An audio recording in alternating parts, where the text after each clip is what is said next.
Hey everyone, hey teachers, welcome to another episode of my Facebook Live fall series. And my name is Rachel Parlett, and I am from the Classroom Nook at classroomnook.com.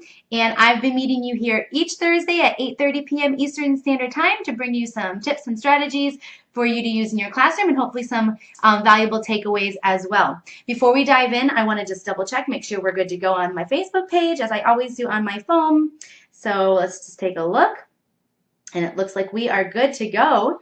So let's go ahead and get started. Tonight, I'm going to talk to you about 5 different games that you can play using a 100s chart. And if you think 100s charts are just for younger kids, hopefully tonight you'll walk away with some valuable tricks and games that you can use with your students, even if you teach the older grades, because the 100s chart, hopefully you'll see tonight, is a super valuable math tool. So welcome again, and let's go ahead and get started. And if you stick with me to the end, I've got a freebie that I'm going to give with you that is going to be it includes all the stuff that I'm talking about today and the games that you can play. So stay with me for that.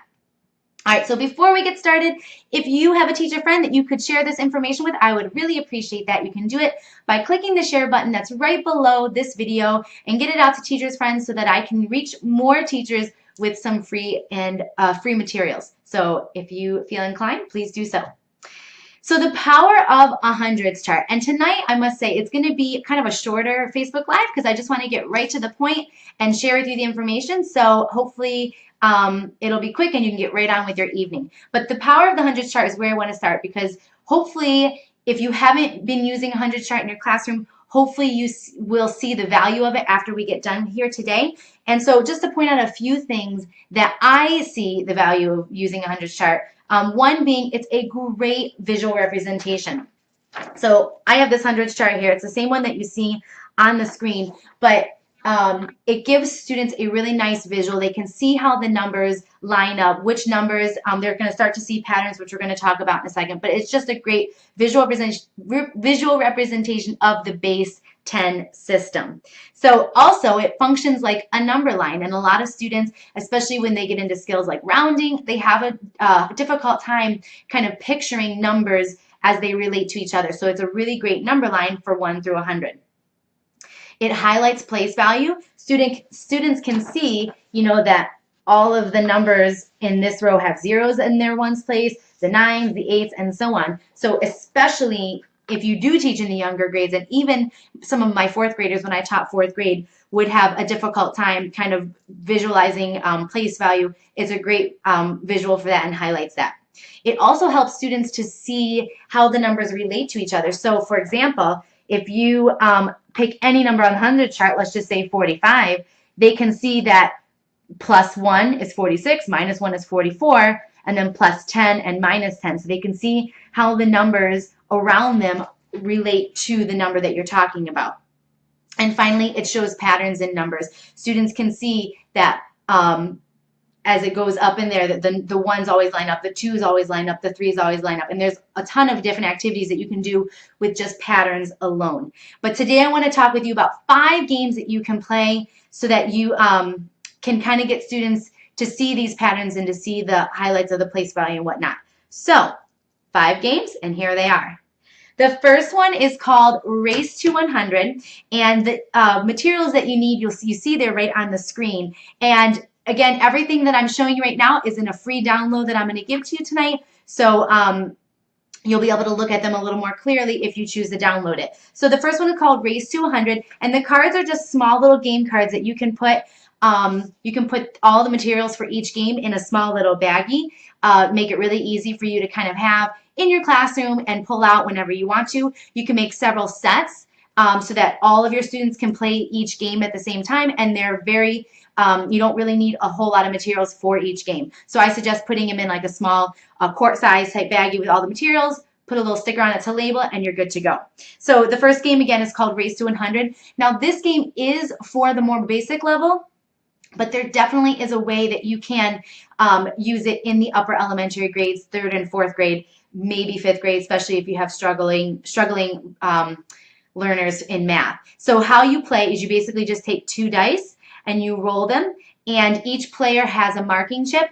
And so let's say you roll a 6, you move your marking chip to a 6. Then your partner goes and moves. Then you roll it again, and they add whatever they rolled. Let's say they rolled a 5, then they would add 5 to 6. So for the younger grades, it's obviously very good for those adding skills, but for the upper grades, it's great for mental math because students can kind of go quickly. So for the older grades, you can really challenge them to add quickly and get that mental math going really, really fast. So it's just a really simple game. So and then of course to win, the first player to get to 100 or go past it is the winner. So just your basic level game that you can use with the younger grades or use it for like a quick, fast challenge adding game for your older students.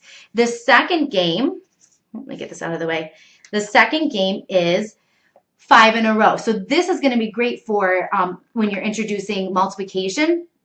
And what you can do is, look, the card looks like this, 5 in a row, and you see it on the screen there. You're going to also need digit cards to go with it, which are also provided in the free download. So you can see them here. They're just little slips of paper, each with a number on it.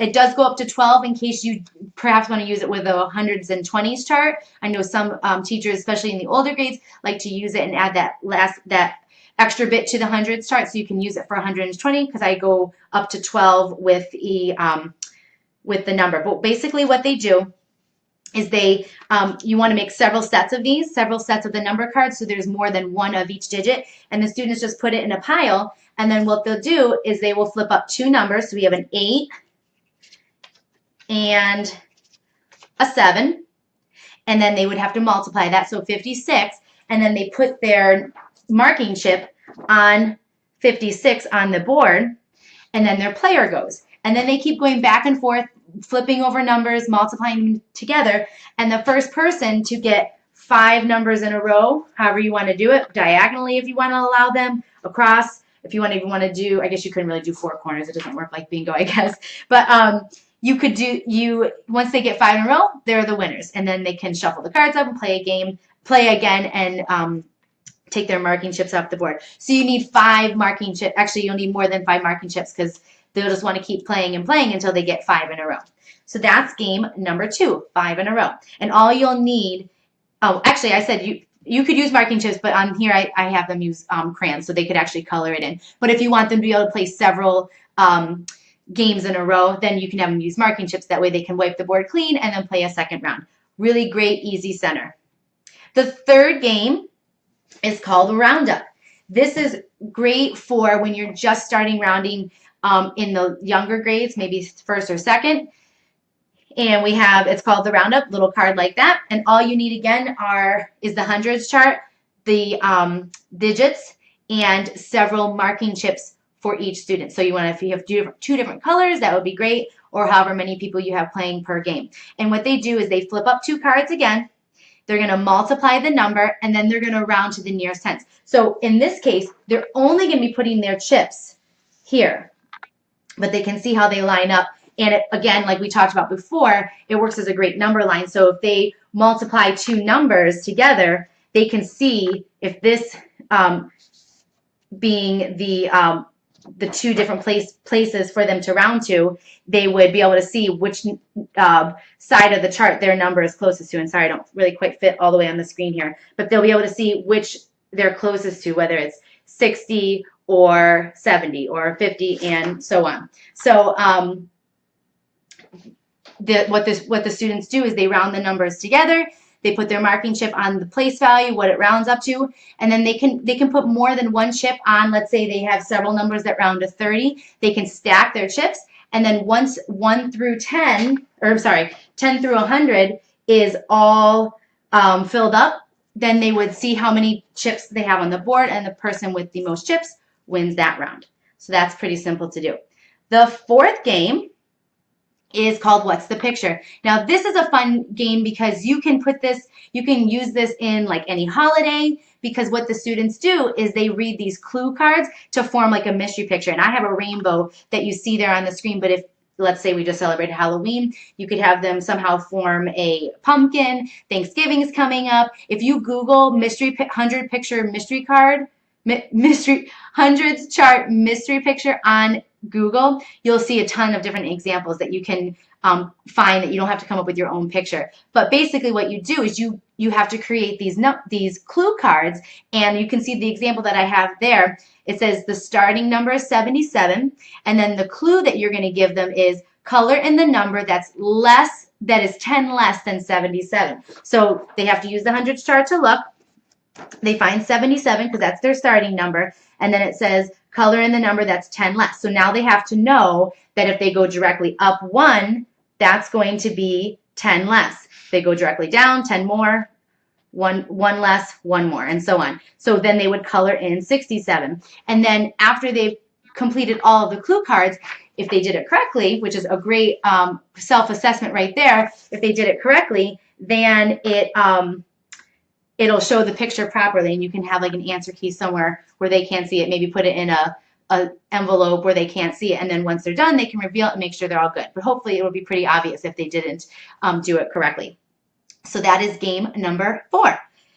Game number 5 is puzzle matchup, and this is really good for number sense for students. So basically what you'll need to do is have a blank hundreds chart, or you can even just create on like PowerPoint or something, create a table, and then like you can see on the example on the screen there, you fill in only certain numbers on it, and then you cut them out and cut it out just like you see there. Doesn't have to create any certain shape, but what they would do is they'd have to fill in the numbers that are blank, or the boxes that are blank, with the correct number. So you can see the example, 46, 58, and 69 are filled in on the little puzzle piece, and they have to fill in 56, 57, and 68. And they kind of have to know, help visualize on the hundreds chart what numbers are missing.